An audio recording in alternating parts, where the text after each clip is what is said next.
Hello student, स्वागत है आपका एक और नए वीडियो में। आज हम समरी देखने वाले हैं फ़ारेनहाइट 451 नॉवल की। ये नॉवल रे ब्रैडबरी की डिस्टोपियन नॉवल है और इसे पब्लिश किया गया था 1953 में। और इस नॉवल में रे ब्रैडबरी ने एक ऐसी अमेरिकन सोसाइटी के बारे में बताया है जहाँ पर बुक्स को बैन कर दिया गया है और जहाँ कहीं पे भी बुक्स दिखाई देती हैं वहाँ पर फायरमैन जाकर बुक्स को जला देते हैं। तो चलिए अब हम मेन कैरेक्टर्स को समझ लेते हैं और उसके बाद हम समरी को स्टार्ट करेंगे। तो सबसे पहला जो कैरेक्टर है, मेन कैरेक्टर, वो है गाय मॉन्टैग का। ही इज़ द प्रोटैगनिस्ट और यही मेन कैरेक्टर है। ये एक फायरमैन है who presents the dystopian world in which he lives, first through the eyes of a worker loyal to it, then as a man in conflict about it and eventually as someone resolve to be free of it. तो Guy Montag एक fireman होता है और उसका काम होता है कि जहाँ कहीं पे भी बुक्स मिले उनको वो जला दे। तो पहले तो वो लॉयल होता है और इस काम को करता है, जहाँ कहीं पे भी उसे बुक्स दिखाई देते हैं उन बुक्स को वो जलाया करता था। लेकिन बाद में फिर उसे लगता है कि ये जो चीज़ है वो ख़राब है, उसे बुक्स को बचाना चाहिए और इसीलिए वो इस तरह की सोसाइटी से फिर बाहर आने की कोशिश करता है। सेकेंड जो कैरेक्टर है वो है Clarisse McClellan. She is a teenage girl 1 month short of her 17th birthday. तो ये ऑलमोस्ट 17 ईयर्स की होती है लड़की और मॉन्टैग की नेबर होती है, पड़ोसी होती है। She walks with Montag on his trips home from work. तो जब ये दोनों घर वापस आया करते थे तब एक साथ चलकर आते थे और इस तरीके से उसकी मॉन्टैग से फ्रेंडशिप हो गई थी। She is unpopular among peers and dislike by teachers for asking why instead of how. लेकिन क्लैरिस को कोई पसंद नहीं करता था, इसीलिए क्योंकि वो हमेशा क्वेश्चंस पूछा करती थी और वो हाउ की जगह वाई, ऐसा क्यों, ऐसे क्वेश्चंस पूछती थी, इसलिए उसके टीचर्स और उसके पियर्स उसे पसंद नहीं करते थे। Focusing on nature rather than on technology, और वो हमेशा नेचर को पसंद करती थी, उसे टेक्नोलॉजी पसंद नहीं थी। थर्ड जो कैरेक्टर है वो है Mildred Millie Montag. She is Guy Montag's wife. ये गाय मॉन्टैग की वाइफ थी। She is addicted to sleeping pills, absorbed in the shallow dramas played by on her parlour walls, flat panel television and indifferent to the oppressive society around her. तो third जो character है मिली Montag, वो गाय Montag की wife है और वो हमेशा sleeping pills, नींद की गोलियां लिया करती थी और अपने टेलीविज़न पे, बहुत बड़े टेलीविजन्स उसके घर में लगे हुए थे जिनको पार्लर वॉल्स कहा जाता था, उस पर वो ड्रामाज यानी सीरियल्स देखती रहती थी और उसके आसपास उसकी सोसाइटी में क्या हो रहा है, कितनी बुरी चीज़ें हो रही है, इन सारी चीज़ों से उसे कोई फ़र्क नहीं पड़ता था। अगला जो कैरेक्टर है वो है कैप्टन बेटी का। Captain Beatty is Montag's boss and the book's main antagonist. ये मॉन्टैग का बॉस होता है और ये नॉवेल का एंटागनिस्ट यानी कि एक विलन भी है। Once an avid reader, he has come to hate books due to their unpleasant content and contradicting facts and opinions. तो वैसे तो ये एक एविड रीडर था, उसे बुक्स बहुत पसंद थे, लेकिन जब इनकी सोसाइटी चेंज होने लगी तो उसे बुक्स से नफ़रत हो गई और बुक्स के अंदर का कंटेंट भी उसे अनप्लेजेंट लगने लगा और बुक्स के फैक्ट्स अजीब लगने लगे, कॉन्ट्रडिक्टिंग लगने लगे। नेक्स्ट कैरेक्टर है फेबर का। वो एक इंग्लिश प्रोफेसर होता है। He has spent years regretting that he did not defend books when he saw the moves to ban them. तो फेबर एक इंग्लिश प्रोफेसर था और वो हमेशा इस बात से पछता रहा था कि जब बुक्स को बैन किया गया तो उसने कुछ किया क्यों नहीं, बुक्स को बैन क्यों होने दिया।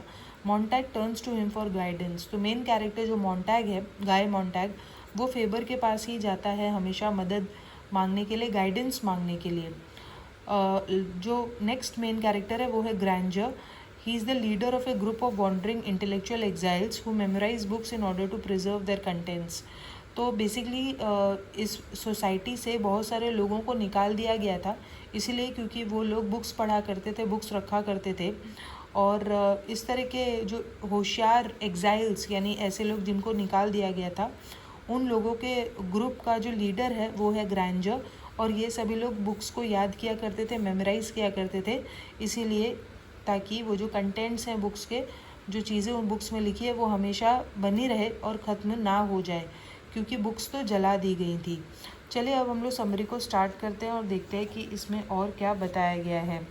Fahrenheit 451 is set in an unspecified city and time, though it is written as if set in a distant future.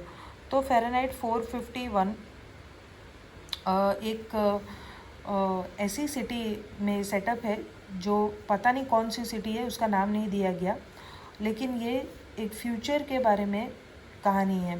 The earliest editions make clear that it takes place no earlier than the year 2022 due to a reference to an atomic war taking place during that year. लेकिन शायद जो year चालू है वो 2022 होता है, इसीलिए क्योंकि 2022 का जिक्र नॉवेल में आता है कि 2022 में एक एटॉमिक वॉर हुई है। The book starts with the quote Fahrenheit 451 the temperature book paper catches fire and burns. So basically novel का जो टाइटल है फ़ारेनहाइट 451 वो इसीलिए है क्योंकि फ़ारेनहाइट 451 पे ही बुक का जो कागज़ है, पेपर है, वो जलने लगता है। और ये जो लाइन है वो नॉवेल के स्टार्ट में लिखी भी है, the temperature at which book paper catches fire and Burns.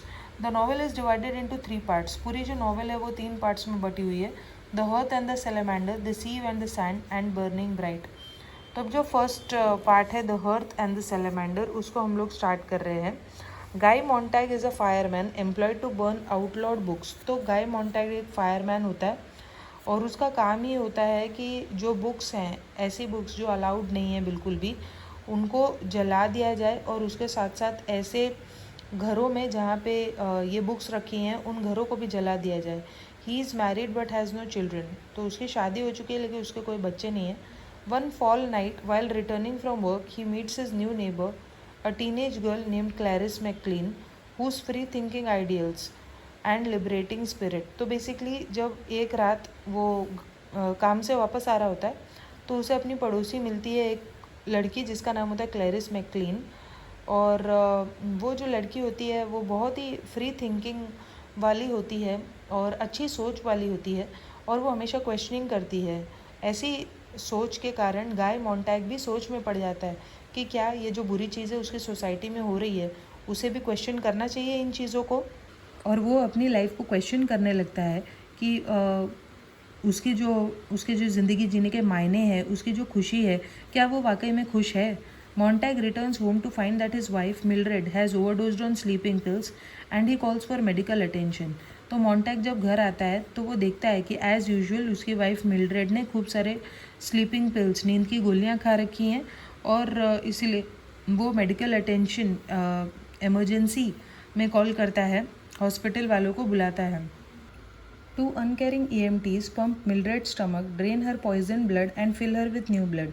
EMT का मतलब होता है इमरजेंसी मेडिकल टेक्नीशियन।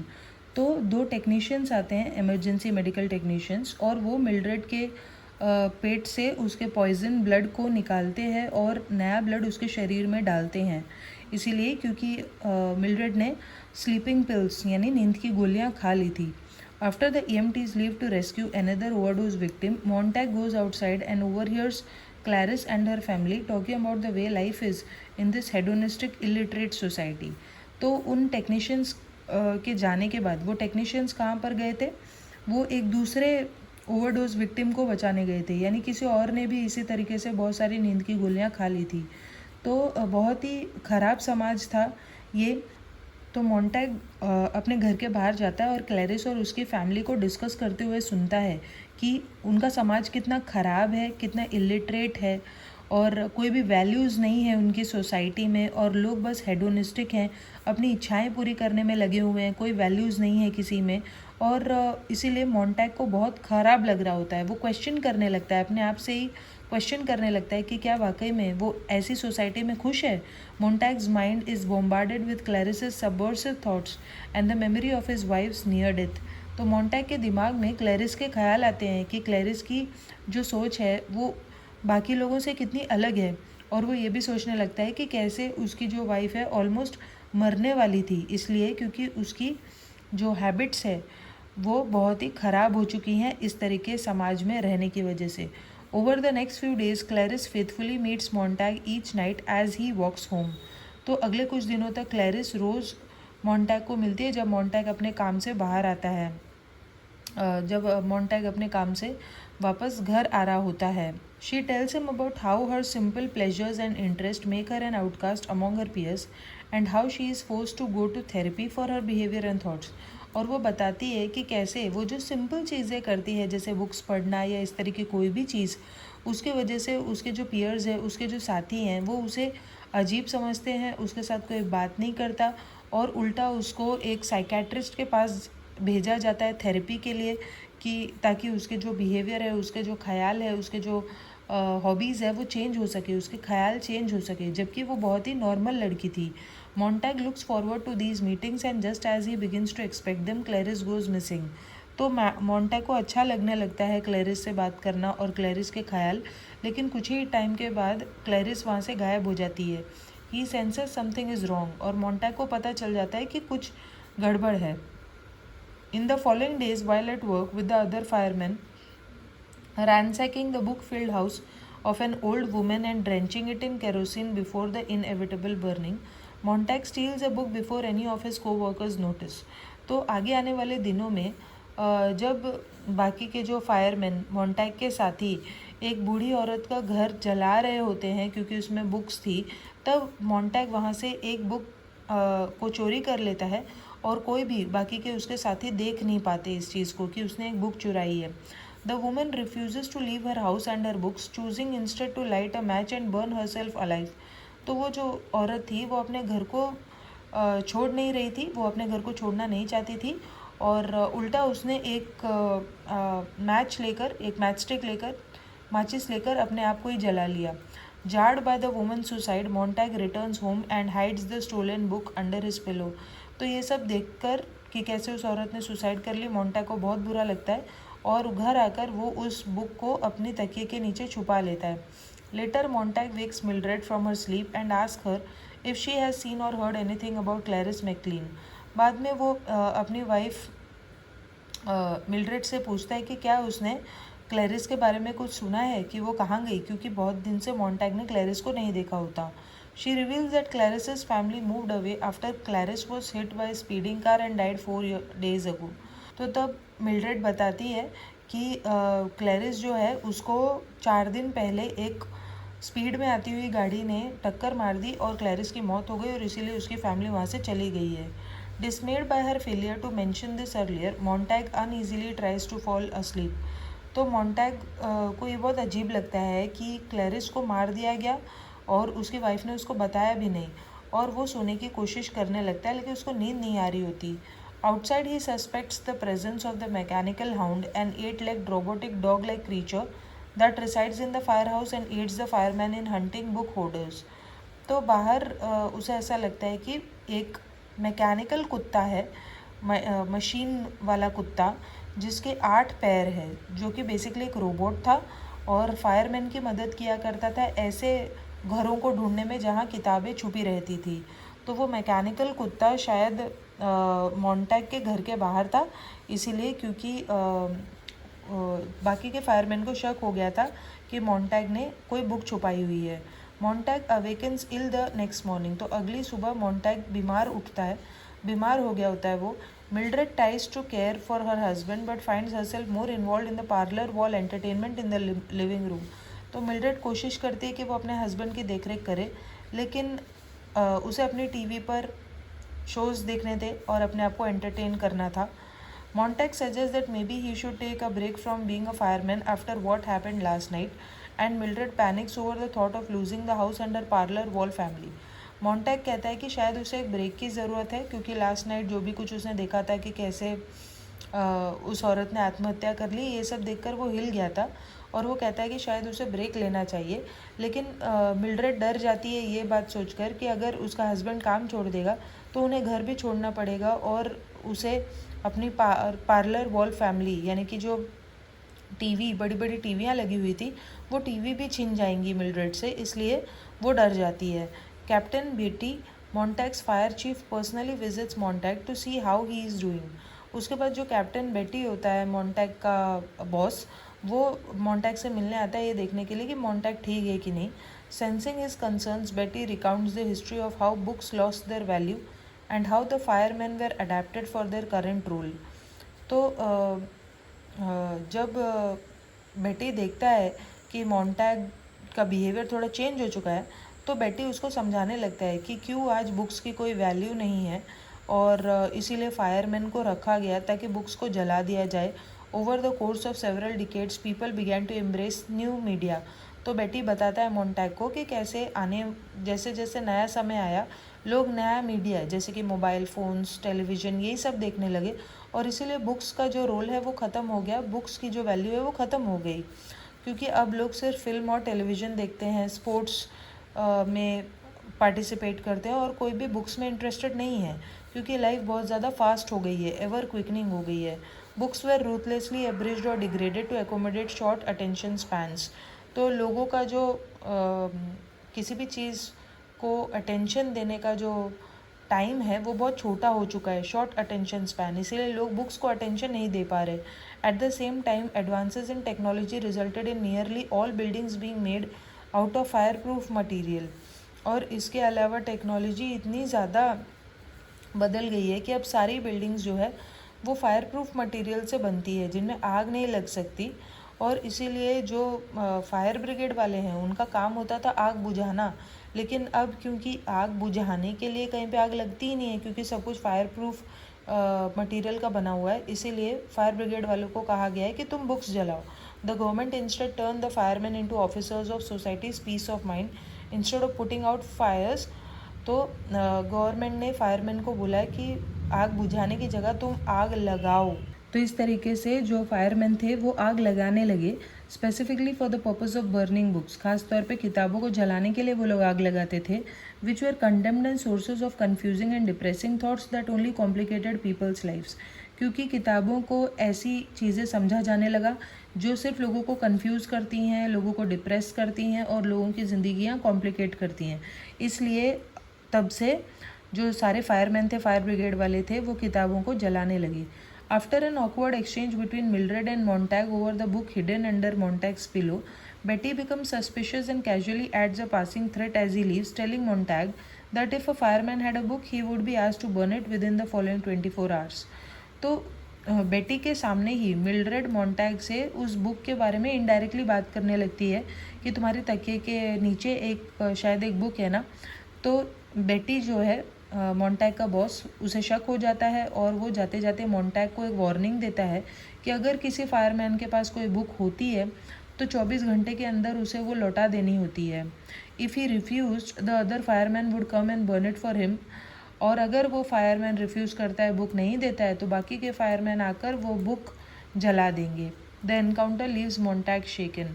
और जब बेटी ये वार्निंग देकर जाता है तो मोन्टैग डर जाता है। After Betty leaves, Montag reveals to Mildred that over the last year, he has accumulated a stash of books that he has kept hidden in the air conditioning duct in their ceiling. तो बेटी के जाने के बाद मोन्टैग Mildred को बताता है कि पिछले पूरे साल में उसने बहुत सारी बुक्स कहीं ना कहीं से इकट्ठा की हैं। जहाँ पे भी बुक्स जलाई जाती थी वहाँ से वो बुक्स को इकट्ठा करता था और उसने एयर कंडीशनर के डक्ट में, एसी के डक्ट में उन सभी बुक्स को छुपाया है। In a panic Mildred grabs a book and rushes to throw it in the kitchen incinerator. तो डरकर मिल्ड्रेड जल्दी से एक बुक उठाती है और किचन में जो इंसिनरेटर होता है जहाँ पर आग लगाई जा सकती है उसमें उस बुक को फेंकने के लिए भागती है। Montag subdues her and tells her that the two of them are going to read the books to see if they have value. और मोन्टैग लेकिन मिल्ड्रेड को पकड़ लेता है और वो कहता है उसको कि अब हम लोग इन बुक्स को पढ़कर देखेंगे, तब पता चलेगा कि वाकई में इन बुक्स में कोई वैल्यू है या नहीं है।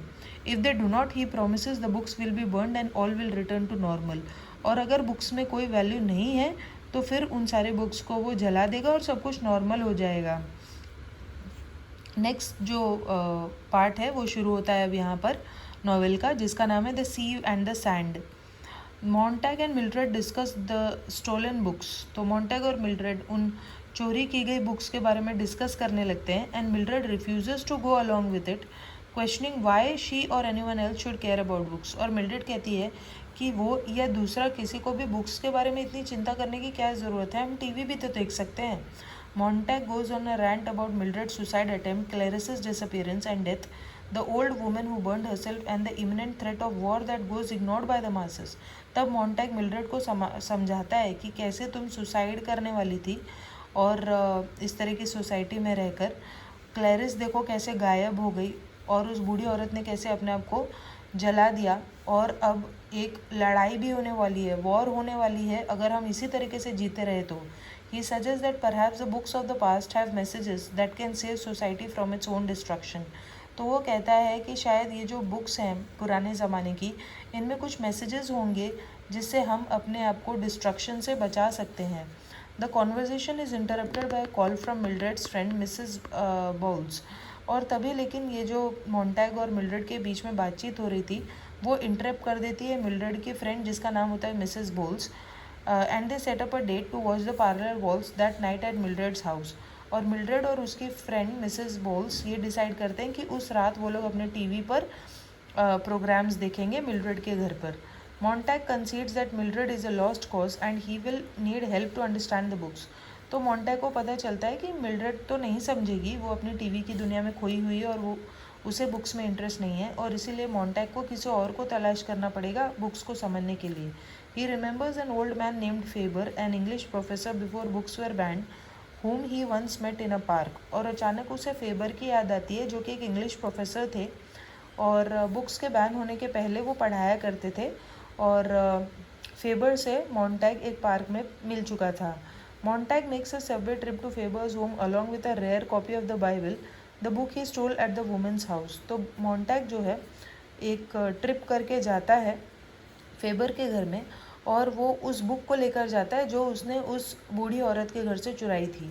तो वो बेसिकली एक बाइबल थी। Once there Montag forces the scared and reluctant Faber into helping him by methodically ripping pages from the Bible. Faber concedes and gives Montag a homemade earpiece communicator so that he can offer constant guidance. तो Montag जो है वो force करता है favour को कि आप please मेरी हेल्प करो इस बुक को समझने के लिए। जब फेबर मना कर रहा होता है तो मॉन्टैग जो है वो बाइबल के पेजेस फाड़ने लगता है और इसलिए फेबर मान जाता है और वो मॉन्टैग को एक ईयरपीस कम्युनिकेटर देता है, यानी कान में वो एक ईयरफोन लगाए रहेगा मॉन्टैग, ऐसा डिवाइस फेबर देता है और जिसके ज़रिए फेबर मॉन्टैग को हमेशा गाइड करता रहेगा। मॉन्टैग जो भी उससे पूछेगा फेबर बताता रहेगा, उसको गाइड करता रहेगा। At home Mildred's friends Mrs Bowles and Mrs Phelps arrive to watch the parlour walls. तो घर में मिल्ड्रेड के फ्रेंड्स मिसेस बोल्स और मिसेस फेल्प्स आते हैं और वो लोग पार्लर वॉल्स में दीवार पर लगी हुई बड़ी बड़ी टीवियों में सब कुछ देख रहे होते हैं, प्रोग्राम्स देख रहे होते हैं। Not interested in this insipid entertainment, Montag turns off the walls and tries to engage the women in meaningful conversation.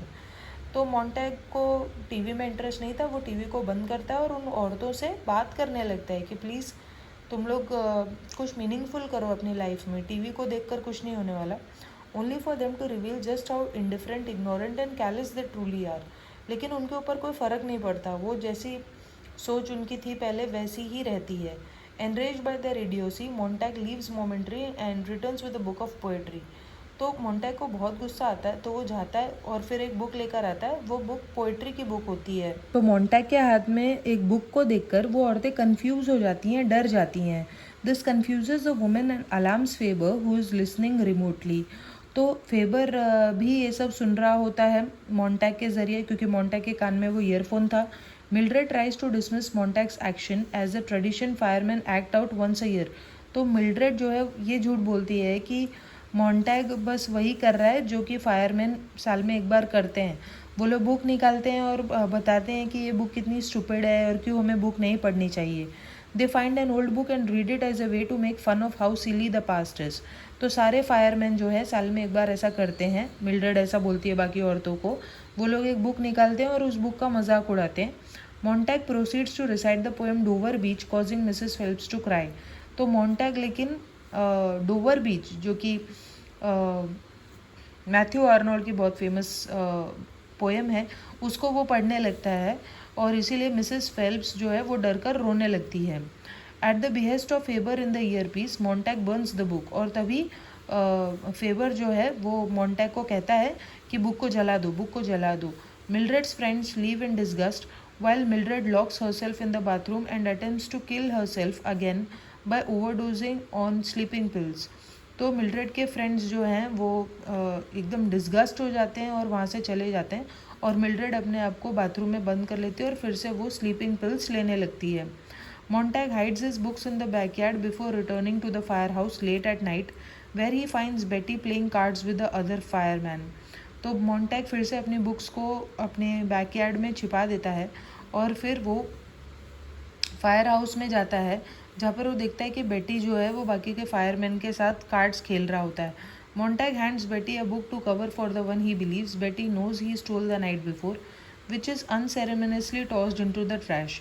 तो मॉन्टैग जो है बेटी को एक बुक देता है ताकि बेटी को लगे कि मॉन्टैग उस बुक को देने आया है जो उसने उस रात चुराई थी, ताकि बेटी उसके ऊपर शक न करे. Beatty tells Montag that he had a dream in which they fought endlessly by quoting books to each other.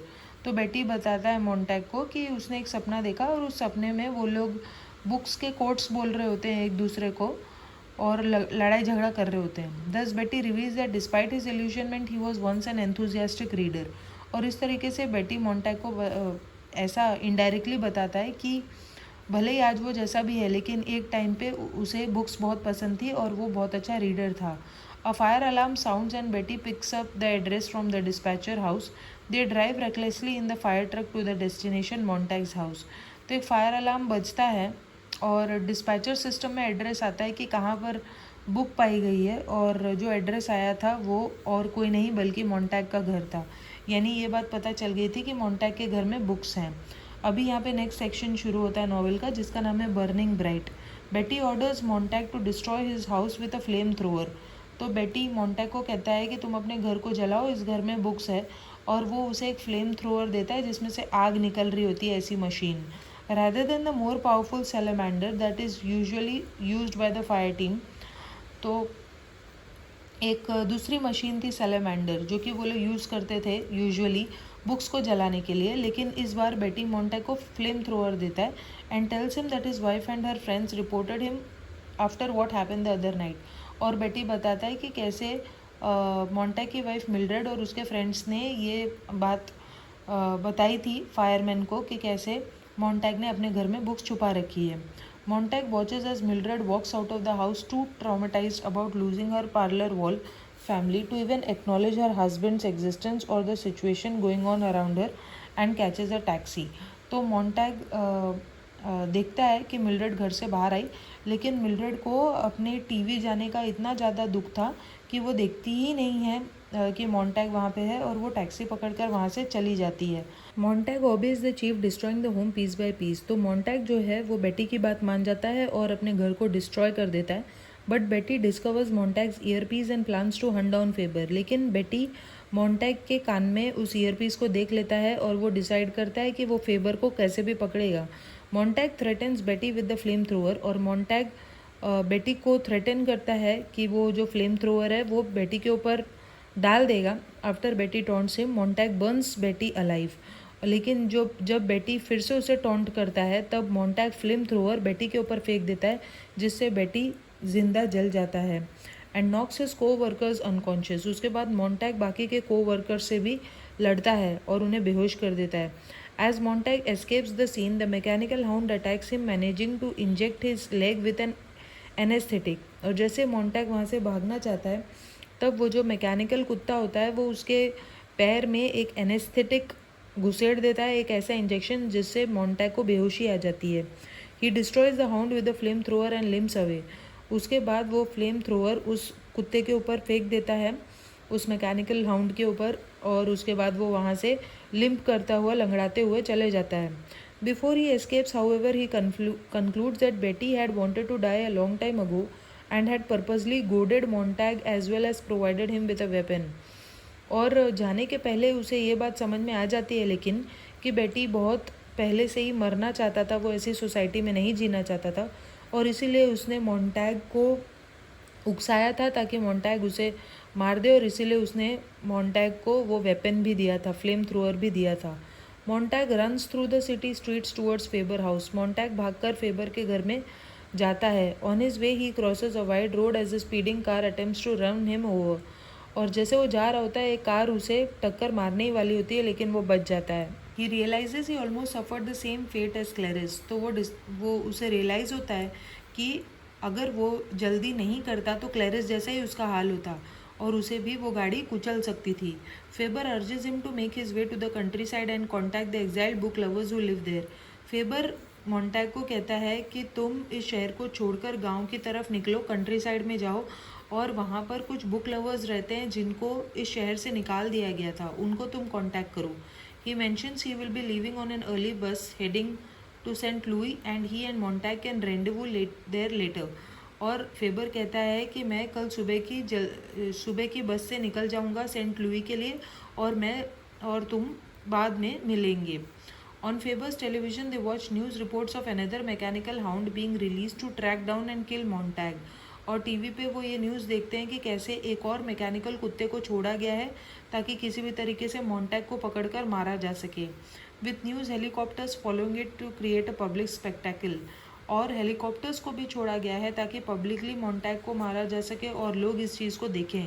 After wiping his scent from around the house in hopes of thwarting the hound, Montag leaves Faber's house. और उसके बाद अपनी जो महक है उसे वो किसी तरीके से मिटाता है फेबर के घर से ताकि वो कुत्ता उसे पकड़ ना पाए, और मोंटैग फेबर के घर को छोड़कर जाता है। He escapes a manhunt by wading into a river and floating downstream. और उसके बाद वो एक नदी में कूदता है ताकि उसे लोग पकड़ ना सकें और वो तैरता हुआ जाता है। Montag leaves the river in the countryside where he meets the exiled drifters. और उसके बाद वो तैरते तैरते उसे वो एग्जाइल ड्रिफ्टर्स यानी वो बुक लवर्स मिलते हैं जिनको शहर से निकाल दिया गया था, led by a man named Granger. और उनका जो लीडर होता है उसका नाम होता है Granger. Granger shows Montag the ongoing manhunt on a portable battery TV and predicts that Montag will be caught within the next few minutes as predicted and innocent man is then caught and killed. और Granger फिर ये दिखाता है मोंटैग को एक छोटे से TV में कि कैसे मोंटैग को पकड़ने के लिए एक मैन हंट चालू है और कुछ ही देर में मोंटैग को पकड़ लिया जाएगा और मोंटैग की जगह एक दूसरे आदमी को पकड़कर तब मार दिया जाता है। The drifters are all former intellectuals, they have each memorize books. तो वो जो सभी लोग होते हैं वो बुक लवर्स, वो इंटेलेक्चुअल्स होते हैं जिन्होंने बुक्स को बाय हार्ट कर रखा था, इसलिए क्योंकि बुक्स को जला दिया गया था। And should the day arrive that society comes to an end and is force to rebuild itself anew with the survivors learning to embrace the literature of the past. तो उन्हें पता था कि इस तरह की सोसाइटी एक न एक दिन ख़त्म हो जाएगी और जब नई सोसाइटी बनेगी तब फिर से हमें इन बुक्स की ज़रूरत पड़ेगी, लेकिन हमने तो बुक्स को जला दिया होगा। तो जो हमने जो नॉलेज इकट्ठा की है, लर्न की है, बाय हार्ट किया है, उस नॉलेज को फिर से हम लोगों को सिखा पाएंगे, इसीलिए उन्होंने बुक्स को बाय हार्ट किया हुआ था। Granger asks Montag what he has to contribute to the group and Montag finds that he had partially memorised the book of Ecclesiastes, discovering that the group has a special way of unlocking photographic memory. तो Granger Montag को पूछता है कि तुम क्या contribute करोगे, क्या तुमने भी किसी बुक को लर्न किया है। तो मोंटैग बताता है कि उसने बाइबल, बुक ऑफ एक्लेस्टियस जो कि बाइबल है, उसका कुछ हिस्सा मेमोराइज़ किया है और उसे पता चलता है कि उस ग्रुप के पास एक फ़ोटोग्राफिक मेमोरी है, यानी वो जो कुछ भी बोलेगा उसके दिमाग में जो कुछ भी है बाइबल के बारे में वो सब वो लोग भी सीख जाएंगे। While learning the philosophy of the exiles, Montag and the group watches helplessly as bombers fly overhead and annihilate the city with nuclear weapons. तो वो देखता है मोंटैग कि किस तरीके से मोंटैग और बाकी का ग्रुप देखते हैं कि कैसे हर जगह बॉम्ब्स गिराए जा रहे हैं, न्यूक्लियर वेपन्स से लड़ाई शुरू हो गई है। The eminent war has begin, लड़ाई शुरू हो गई है और उस रात लड़ाई ख़त्म भी हो जाती है। While Faber would have left on the early bus, everyone else, possibly including Mildred, is immediately killed. तो फेबर तो अगली मॉर्निंग बस से निकल गया था, लेकिन मिल्ड्रेड और बाकी सभी लोग उस न्यूक्लियर वॉर में मारे जाते हैं। Montag and the group are injured and dirtied but manage to survive the shock wave. Montag और बाकी के जो लोग हैं वो ज़ख्मी होते हैं लेकिन बच जाते हैं। The following morning Granger teaches Montag and the others about the legendary Phoenix.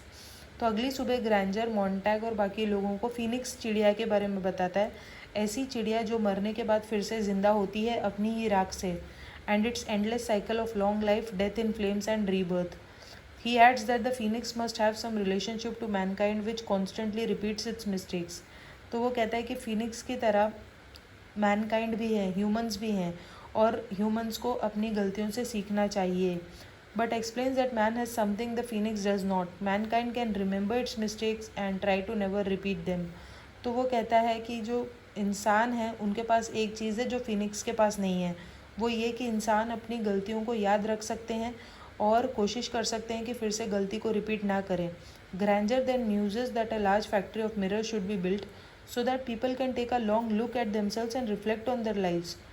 और ग्रैंजर कहता है कि एक हमें ऐसी फैक्ट्री बनानी चाहिए जहाँ पे बहुत सारे शीशे लगे हों ताकि लोग देख सकें कि उन्होंने अपनी ज़िंदगी को कैसा बना दिया है और एक्चुअली ज़िंदगी कैसी होनी चाहिए. When the meal is over the exiles return to the city to rebuild society. खाना खाने के बाद वो सभी लोग फिर से शहर में लौट आते हैं ताकि फिर से सोसाइटी को बना सकें. और यहीं पर हमारी नावल ख़त्म हो जाती है. तो इस नावल से हमें पता चलता है कि बुक्स हमारे लिए कितनी इम्पोर्टेंट है और बुक्स से हमें कितनी वैल्यू सीखने को मिलती हैं. सो आई होप आपको ये नावल अच्छी तरीके से समझ में आई होगी. फिर भी कोई डाउट है तो आप पूछ सकते हैं. तो चलिए हम लोग मिलते हैं नेक्स्ट वीडियो में. तब तक के लिए बाय.